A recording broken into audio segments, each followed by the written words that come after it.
الأفكار.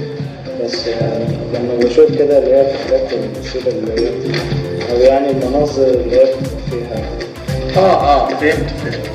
قصدك يعني العادة الذاتية. إيه؟ يعني إيه العادة الذكية ده؟ يعني العادة السرية هذا.